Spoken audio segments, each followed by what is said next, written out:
আজকের এই ভিডিওতে আমরা আলোচনা করতে চলেছি রায় ও মার্টিন প্রশ্নচিত্রার ষষ্ঠ শ্রেণীর প্রথম পরীক্ষায় মূল্যায়ন 2026-এর পরিবেশ ও বিজ্ঞান বিষয়ে যে 4 দাগের প্রশ্নপত্রটি রয়েছে, অর্থাৎ Basirhat town high school HS এই বিদ্যালয়ের সমস্ত প্রশ্নের উত্তরগুলি সমাধান করব।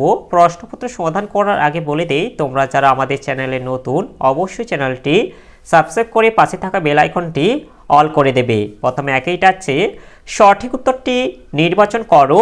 একে আছে ঝাড়ুদার পাখি হলো ডাবে কাক। এরপরে 2 আছে একটি যৌগিক পদার্থ হলো ডাবে কলিচুন। এরপর 3 আছে ভূমিকম্প একটি ডাবে প্রাকৃতিক ঘটনা। এরপর 4 আছে কার্বারিল একটি ডাবে রাসায়নিক কীটনাশক। এরপরে 5 আছে লোহা থেকে মরচে হওয়া এক প্রকার ডাবে রাসায়নিক পরিবর্তন। এরপর 2 দাগে আছে শূন্যস্থান পূরণ করো যে কোনো 5টি। একে আছে গাছের পাতা মুড়ে বাসা বানানো প্রাণীর নাম হলো ডাবে নালসে পিঁপড়ে বা লাল পিঁপড়ে।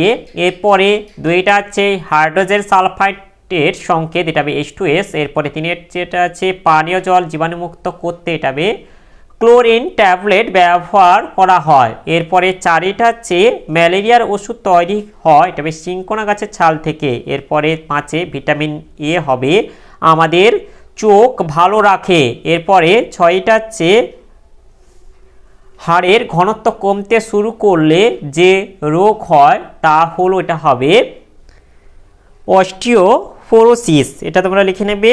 এরপরে 3টা আছে অতি সংক্ষেপে উত্তর দাও যে কোনো 5টি। একেইটা আছে হাইড্রোজেনের ধর্ম লেখো। এর উত্তরটি হলো, এই যে এর উত্তরটি আমরা এখান থেকে বলে দেবো। এক হচ্ছে হাইড্রোজেন বর্ণহীন গন্ধহীন গ্যাস, আর এটা হবে যা বাতাসে থেকে হালকা, এটাই বলে দেব। এরপরে 2টা হচ্ছে ম্যাগনেসিয়াম বাতাসের অক্সিজেনের সঙ্গে মিশে যে যৌগ উৎপন্ন করে তার নাম কি, এটা হবে ম্যাগনেসিয়াম অক্সাইড। এরপর 3টা হচ্ছে চিনি কোন কোন মৌলের পরমাণু দিয়ে গঠিত। চিনি হচ্ছে কার্বন হাইড্রোজেন ও অক্সিজেন মৌলের পরমাণু দিয়ে গঠিত। এরপরে 4টা আছে জলের সংকেত লেখো। জলের সংকেত হলো H2O। এরপরে 5টা আছে একটি নিষ্ক্রিয় গ্যাসের নাম লেখো। একটি নিষ্ক্রিয় গ্যাসের নাম হলো নিয়ন। এরপরে 6টা আছে একটি তড়িতের সুপরিবাহী অধাতুর নাম লেখো, এটা হবে গ্রাফাইট। এরপরে 4 দাগে আছে যে কোনো 2টি প্রশ্নের উত্তর দাও। একেইটা আছে ধাতুর 2টি ধর্ম লেখো।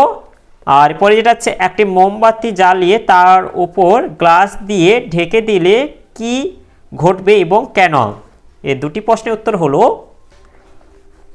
প্রথম প্রশ্নটি তোমাদের যেহেতু 1 নম্বরে তাই শুধু পয়েন্টগুলোই বলে দেবো। 1 হচ্ছে ধাতুগুলি নমনীয় হয়,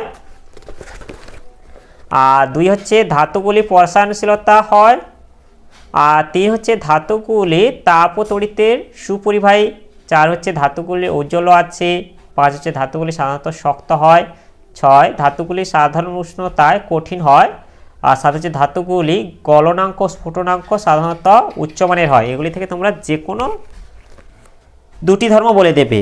আর এর পরের প্রশ্নের উত্তরটি হলো, এই যে দেখা গেল মোমবাতিটি কিছুক্ষণ জ্বলার পর নিভে গেল, এমন হলো কারণ গ্লাসের ভিতরে যতক্ষণ পর্যন্ত অক্সিজেন ছিল ততক্ষণ মোমবাতিটি জ্বলছিল। মোমবাতির দহনে অক্সিজেন ধীরে ধীরে কমতে থাকে এবং কার্বন ডাইঅক্সাইড উৎপন্ন হয়।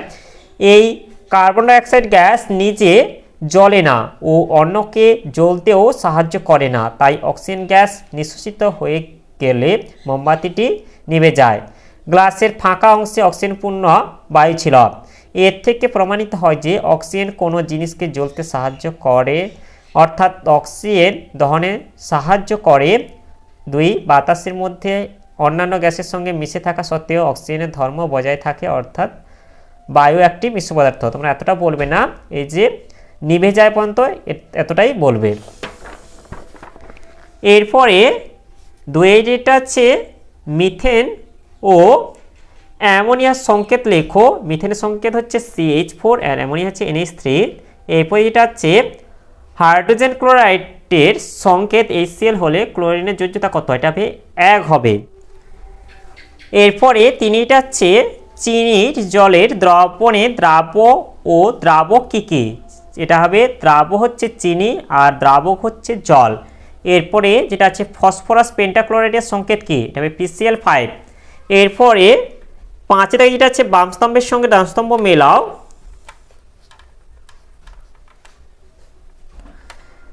প্রথমে বাম স্তম্ভে তোমাদের আছে একে হচ্ছে কার্বন মনোক্সাইড, এটা হবে বিষাক্ত গ্যাস। এরপরে 2টা আছে উকুন, এটা হবে পরজীবী। এরপর 3টা আছে রজন, এটা হবে শাল গাছ।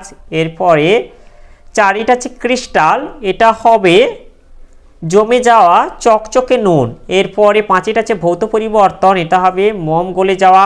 এরপরে 6টা আছে তাপের সুপরিবাহী, এটা হবে স্টিল।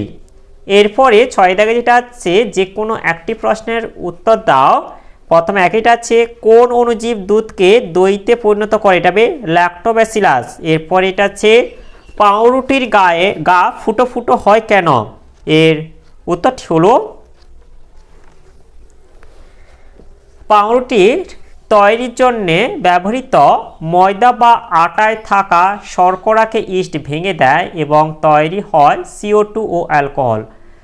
এই উৎপাদিত CO2 ময়দা বা আটার মিশ্রণকে ফেঁপে উঠতে সাহায্য করে, কিন্তু পরে মিশ্রণ থেকে CO2 বেরিয়ে যাওয়ার সময় অসংখ্য ছিদ্রের সৃষ্টি হয়।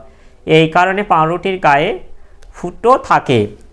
এরপরে 2টা হচ্ছে একটি পরজীবী উদ্ভিদের নাম লেখো। একটি পরজীবী উদ্ভিদের নাম হলো স্বর্ণলতা।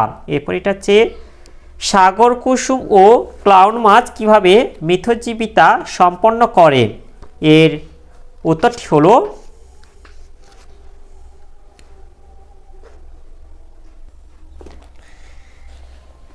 এই যে সাগর কুসুম ও ক্লাউন মাছ সাগর কুসুমের শত্রুদের যেমন হচ্ছে বাটারফ্লাই মাছ তাড়িয়ে দেয়, বিনিময়ে সাগর কুসুমের পরিত্যক্ত খাদ্য ক্লাউন মাছ গ্রহণ করে পুষ্টি সম্পন্ন করে। এছাড়া সাগর কুসুম তার কর্ষিকায় ক্লাউন মাছকে আশ্রয় দেয়।